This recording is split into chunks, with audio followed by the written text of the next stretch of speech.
খুনি হাসিনা যেভাবে দেশের বাইরে থেকে তার দূষররা মিথ্যাচার করে যাচ্ছে অনবরত, একটি পারিবারিক ঘটনা সহিংসতাকেও তারা রাজনৈতিক সহিংসতা হিসেবে আখ্যায়িত করে থাকে।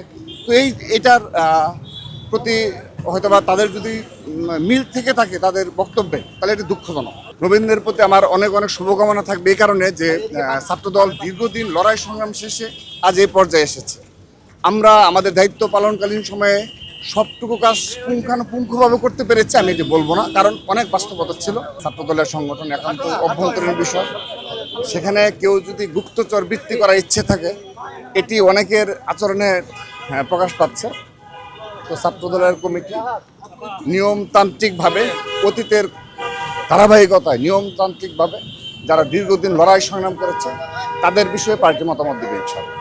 আমাদের অবশ্য শুভকামনা থাকবে যে বিরোধী দলের যারা রয়েছে তারা যদি অত্যন্ত সাবলীলভাবে এবং যৌক্তিকভাবে সমালোচনাগুলো করে এবং সরকারের যেখানে ভুল হবে, যেখানে দুর্বলতা রয়েছে সেই দিকগুলো তুলে ধরে, এটি আমাদের জুলাই আগস্টের সাথে যে কারণে এদেশে ফ্যাসিস্টের পতন হয়েছে তার ধারাবাহিকতা অক্ষুণ্ণ থাকবে আমরা মনে করি। কিন্তু যদি তারা ভুল তথ্য, মিথ্যা তথ্য দিয়ে বিভ্রান্ত করার অপপ্রয়াস থাকে এবং কোনো কারণ ছাড়া ভুল কিংবা মিথ্যা তথ্য দিয়ে জাতিকে বিভ্রান্ত করতে চায়, আমার মনে হয় এটি হবে সেই খুনি হাসিনা যেভাবে দেশের বাইরে থেকে তার দূষররা মিথ্যাচার করে যাচ্ছে অনবরত, একটি পারিবারিক ঘটনা সহিংসতাকেও তারা রাজনৈতিক সহিংসতা হিসেবে আখ্যায়িত করে থাকে।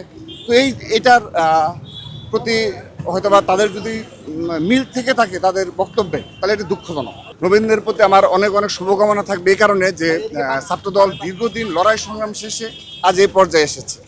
আমরা আমাদের দায়িত্ব পালনকালীন সময়ে সবটুকু কাজ পুঙ্খানুপুঙ্খভাবে করতে পেরেছি আমি এটি বলবো না, কারণ অনেক বাস্তবতা ছিল।